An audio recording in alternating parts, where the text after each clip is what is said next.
is one of the oldest cold cases still under investigation by the Kent County Sheriff's Office, the disappearance of Deanie Peters. The 14-year-old was last seen at Forest Hill Central Middle School on February 5th, 1981.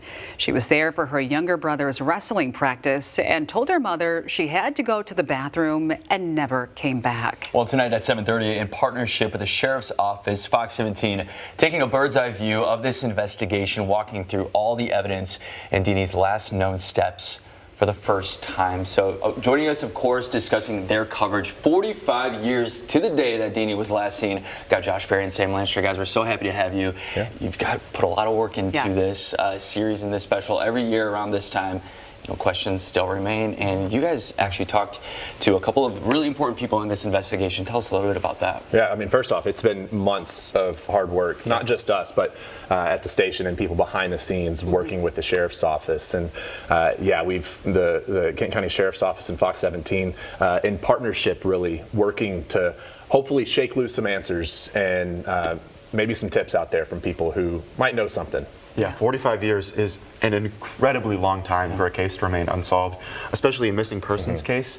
And the lead detective on the case, Detective Van Ree, he says the time is now because people who are associated with the case, people who knew Deanie, who were at the school that night, they're getting older, their memories are fading. Some people have even passed away. Yeah. So if any sort of new information or tips are to come forward, it has to be now. It has to be sooner than later. Yeah, you feel for her loved ones. You feel for her mother, who's been just holding out hope after all these years, hoping to learn one day what has happened to Deanie. And you both traveled to Arizona to speak with her. Tell us about that. We did, and when we were set up, and again in coordination with the Sheriff's Office. But it's tough when you have to call Mary Peters, and she gets a phone call from a 616 area code. And the detective, he also shares that sentiment. He doesn't like to call her that much because it gets her hopes up every time she gets a phone call. But she was gracious enough to invite us out to her home. We both flew out there and sat down with her and her husband John and spent several hours with them at their home. And she talked about the hope that she has, and Sam mentioned that people are aging in this case.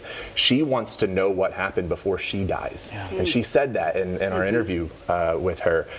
But at the same time, she also has hope. And I asked her if there's any part of her that still hopes or believes that Deanie may still be alive. And she addressed that. And we're going to share a little bit of that tonight and on our article on the website as well.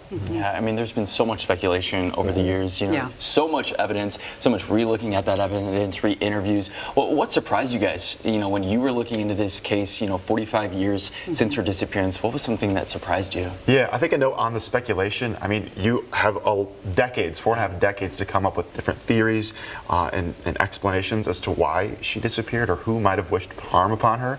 But the goal with what we're doing and the goal with what the Sheriff's Office is doing is not to try to run down all these different rabbit holes and theories, but to really focus on what is verifiable from the day that she disappeared.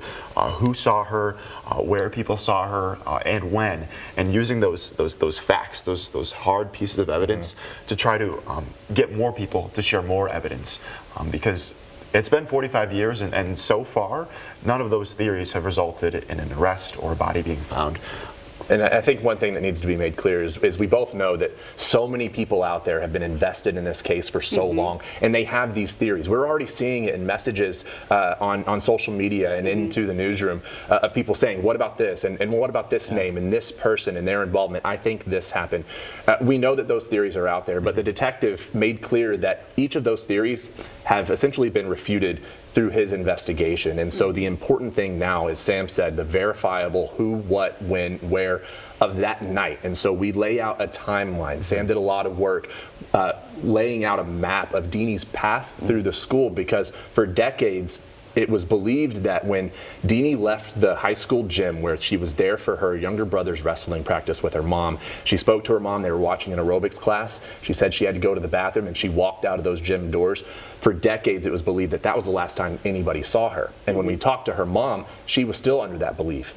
But we have new information that says she spoke to people in the hallways. She had conversations. There were sightings of note.